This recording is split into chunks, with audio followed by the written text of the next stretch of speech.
பிரியமானவர்களே, இயேசுவின் நாமத்தில் நான் உங்களை வாழ்த்துகிறேன். இயேசுக்குள்ளே நீ எப்பவுமே சந்தோஷமா மனமகிழ்ச்சியாக இருக்க நான் வாழ்த்துகிறேன். இந்த காலை நேரத்தில் ஆண்டவர் இயேசு உங்களை நேசிக்கிறதுனால உங்களோட கூட இந்த வார்த்தை கொண்டே பேசுகிறார். என்ன வார்த்தை ஆண்டவர் வச்சிருக்கிறார் நினைக்கிறீங்களா? உலகத்தில் ரொம்ப காஸ்ட்லியானது என்னது சொல்லுங்க? விலையேற பெற்றது.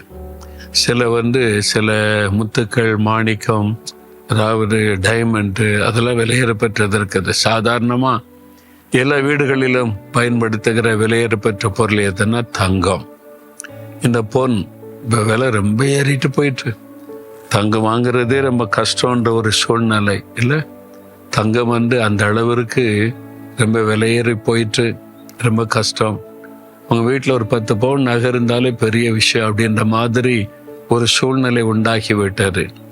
சிலர் 100 பவுன்லாம் வச்சுருக்காங்களாம், கிலோ கணக்கெலாம் வச்சுருக்காங்களாம். அது ரொம்ப பெருமையாக நினைப்பாங்க, இவ்வளோ தங்கம் வச்சுருக்கோன்னு. ஆனால் தங்கத்தை விட விலையேற பெற்ற ஒன்று உங்ககிட்ட இருக்குது. தெரியுமா உங்களுக்கு? அது என்ன தெரியுமா உங்களுக்கு? இந்த சங்கீதக்காரர் சொல்கிறார், 119 சங்கீதம் 72 வசனத்தில், அநேகமாயிரம் பொன் வெள்ளியை பார்க்கிலும் தேவனே நீர் விளம்பின வேதமே எனக்கு நலம். அநேகமாயிரம் பொன் வெள்ளியை பார்க்கலாம். பொன்னு வெள்ளி அதான் ரொம்ப விலையேற்றப்பட்டதா இன்றைக்கி சாதாரண மனிதர்கள் மத்தியில் காணப்படுகிற காரியம். அது இருந்தாலும் ரொம்ப பணக்காரனா நினைக்கிறாங்க. ஆனால் பொண்ணும் இல்லைங்க, வெள்ளியும் இல்லைங்க, வேத புஸ்தகம் இருந்துன்னு வைங்களேன், நீங்கள் தான் பெரிய பணக்காரங்க. ஏன்னா இது அதை விட விலையேறப்பட்டது. பொன்னை விட வெள்ளியை விட விலையேறப்பட்டது கர்த்தருடைய வேதம். இது தேவனுடைய வார்த்தை. அது சாதாரண ஒரு புஸ்தகம் அல்ல. உலகத்திலேயே அதிகமாக விற்பனையாக கூட புஸ்தகம் வேற புஸ்தகம்தான். உலகத்திலேயே அதிகமான மொழிகளிலே மொழிபெயர்க்கப்பட்டது வேற புஸ்தகம்தான்.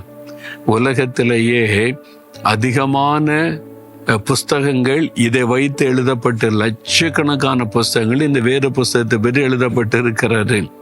அப்போ உலகத்தில் அதிகமான பேர் தினமும் வாசிக்கிற புஸ்தகம் இந்த வேத புஸ்தகம்தான்.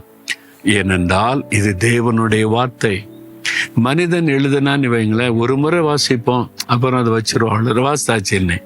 இதை நான் ரட்சிக்கப்பட்ட காலத்திலிருந்து 72வது வருஷத்திலிருந்து நான் தினமும் வாசிக்கிறேன், தினமும் தியானிக்கிறேன்.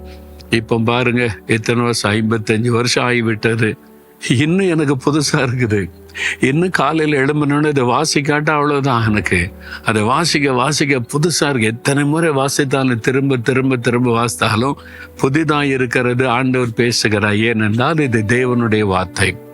நீர் விளம்பின வேதம், கர்த்தர் நமக்கு எழுதி கொடுத்திருக்கிற வார்த்தை. அதனால தான் காலையில் எழுந்த உடனே முதல்ல இதை வாசிங்க, தியானிங்க, ஜெபம் பண்ணுங்கன்னு சொல்ல காரணம். இதை ருசிச்சிட்டிங்கன்னு வைங்களேன், உங்களால் அப்புறம் வாசிக்காமல் இருக்க முடியாது. தினம் காலையில் எங்கே போனாலும் இது இல்லாமல் என்னால் போக முடியாதுங்க. இது இருக்கணும், என் கூடவே இருக்கணும். இது பெட்டியில் புஸ்தகம் வச்சு பெருசாக வச்சுருப்பேன்னா, நான் கைப்பைக்கு வச்சுருந்தேன், அதில் புதிய ஏற்பாடு வச்சுருப்பேன். நான் ஏர்போர்ட்டில் இருந்தால் விமானத்தில் ஏறி உட்காந்து அதை வாசிக்கிறதுக்கு திரும்ப திரும்ப திரும்ப எத்தனை முறை வாசித்தாலும் சலிக்கிறது இல்லை. அதுதான் கர்த்தருடைய வேதம். நீங்கள் வாசித்து பாருங்க, நீங்கள் தியானிச்சு பாருங்க, உங்கள் வாழ்க்கையில் இதுதான் முதன்மையான இடமாய் மாறிவிடும். அப்போ தேவனுடைய வேதம் தான் பெரிய பொக்கிஷம்.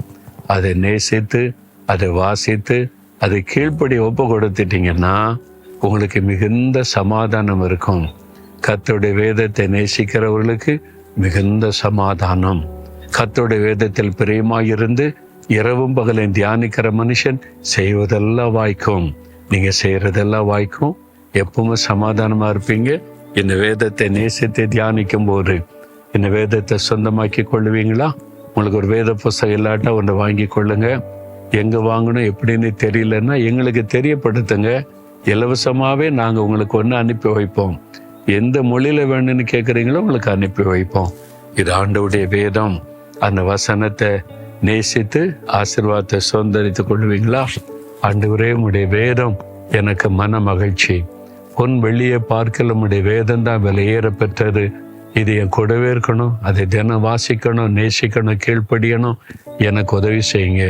இயேசுவின் நாமத்தில் ஜெபிக்கிறேன். ஆமேன், ஆமேன்.